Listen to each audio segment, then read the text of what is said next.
अस्सलाम वालेकुम। Fake news buster with Fakhar Durrani में खुशामदीद। कल से पीटीआई के वर्कर्स और जो सरकर्दा रहनुमा है उनके घरों में क्रैकडाउन किया जा रहा है उनकी गिरफ्तारी के हवाले से। तो आपको याद होगा पिछले 3 दिन पहले मैंने एक प्रोग्राम किया था जिसमें ये बताया था कि ज़मान पार्क में जितने भी पीटीआई के वर्कर्स मौजूद हैं उन तमाम की हुकूमती एजेंसीज और जो हुकूमती इदारे हैं वो स्क्रीनिंग कर रहे हैं और उन तमाम की डिजिटल मॉनिटरिंग की जा रही है जियो फेंसिंग के जरिए और दीगर जो डिजिटल जराए हैं उनके जरिए। उन तमाम जो आपस में कम्युनिकेशन हो रही है, क्या किस कौन किससे बात कर रहा है, ये तमाम हुकूमत मॉनिटर कर रही है। तो उसके एक दिन के बाद हुकूमत ने जब इमरान खान पेशी पे आए इस्लामाबाद में तो पीछे से ज़मान पार्क के ऊपर ऑपरेशन कर दिया गया और 65 लोगों को उस ऑपरेशन के दौरान गिरफ्तार किया गया। तो इसी तनासब से आज बात करेंगे कि मुनासबत से ये बात करेंगे कि इमरान खान की ये जितने भी पीटीआई के वर्कर्स गिरफ्तार किए गए हैं 65 से ज़्यादा, उनकी अब लेटेस्ट अपडेट क्या है, हुकूमत उनके साथ क्या तफ्तीश कर रही है और क्या कार्रवाइयाँ कर रही है। आज के इस प्रोग्राम में ये भी शामिल करेंगे। जो दूसरा पॉइंट है वो आपको मैं ये बताऊंगा कि हुकूमत अब जो पीटीआई है ख़ास तौर पे और इमरान खान उनके खिलाफ क्या कानूनी ऑप्शन लेने जा रही है।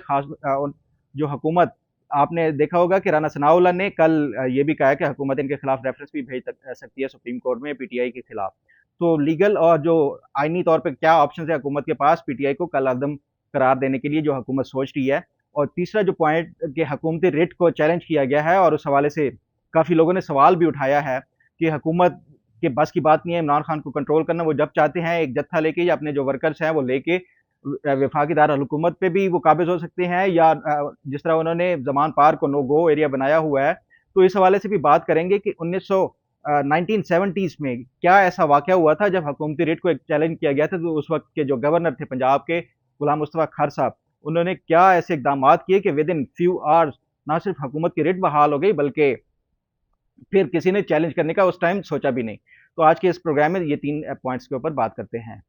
सबसे पहले आपको याद होगा कि मैंने 3 दिन पहले एक प्रोग्राम किया था कि हुकूमत इस टाइम जितने भी ज़मान पार्क में वर्कर्स हैं जो एहतजाज कर रहे हैं या हुकूमती रेट को चैलेंज कर रहे हैं या पुलिस के ऊपर अटैक कर रहे हैं, उन तमाम की मॉनिटरिंग कर रही है और उनकी स्क्रीनिंग की जा रही है। जितनी भी डिजिटल कम्युनिकेशन उनकी आपस में हो रही है, चाहे उनके अपने ख़ानदान वालों के साथ हो रही है या किसी और के साथ हो रही है, वो तमाम हुकूमत जियो फेंसिंग के ज़रिए उनका तयन कर रही है और साथ ही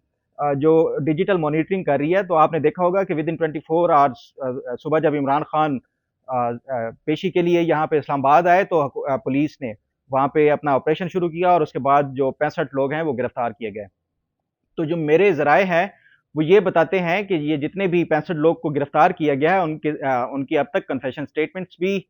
हासिल कर ली गई हैं ज़्यादातर लोगों से और उनके जो जो पुलिस की रिवायती तफ्तीशी तरीक़ाकार है उसको इस्तेमाल करते हुए। और उनमें जो सबसे मुझे लगता है कि जिन इक़दामात की तरफ हुकूमत सोच रही है और जो आगे स्टेप्स लेने हैं जो कि आज मैं इसमें अभी आगे मज़ीद चल के बताऊँगा भी सही आपको।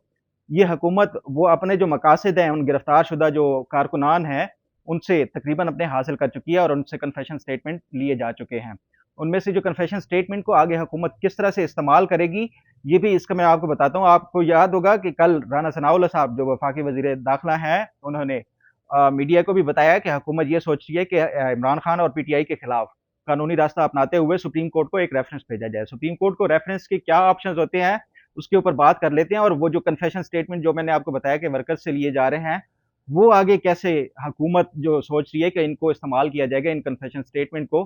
तो उसके ऊपर अगर मैं आपको बताऊँ कि जो किसी भी जमात को कलअदम करार देने के लिए 2 आइनी और जो कानूनी रास्ते हैं वो 2 हैं।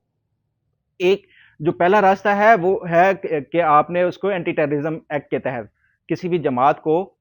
आपने जो है वो कलअदम करार दिलवाना होता है। तो एक ऑप्शन ये है कि पीटीआई के ये जितने भी वर्कर्स गिरफ्तार किए गए उनमें से कुछ ऐसे भी होंगे जिनका जो माजी है वो मशकूक होगा या किसी गैर कानूनी सरगर्मियों में भी मुलविस होंगे। इसका जो है आपने मैं अपने पहले प्रोग्राम में भी आपको बताया था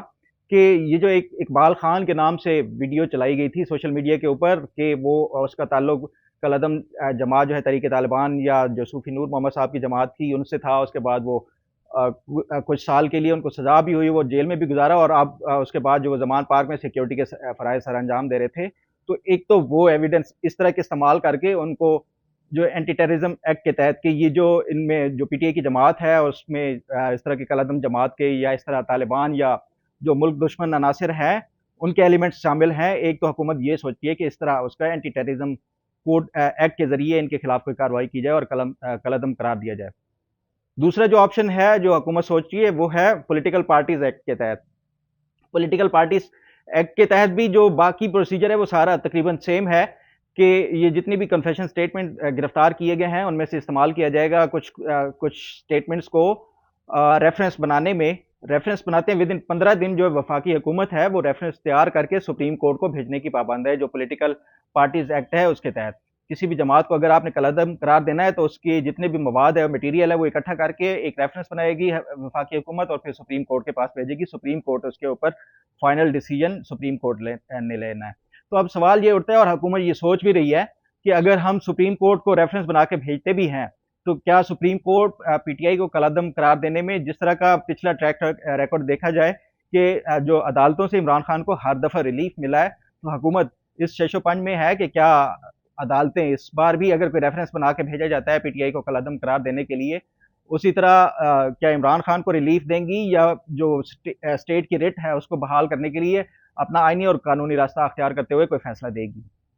तो ये जो दो ऑप्शन है हुकूमत अब इसके ऊपर वो शशोपंज में है कि कौन सा ऑप्शन इस्तेमाल किया जाए। अगर तो एंटी टेररिज्म एक्ट के जरिए करना है हुकूमत ने तो उसमें फिर आपको सुप्रीम कोर्ट की वैलिडेशन की जरूरत नहीं होगी या कोई रेफरेंस भेजने की जरूरत नहीं है। डायरेक्टली आपने एंटी टेररिज्म कोर्ट में ये रेफरेंस भेजना है या जो कार्रवाई है वो करानी है। जो दूसरा है पॉलिटिकल पार्टीज एक्ट के तहत अब उसमें भी फिर ये है कि या तो फिर थोड़ा सा इंतजार करेंगे कि ये जो मौजूदा चीफ जस्टिस साहब हैं क्योंकि ये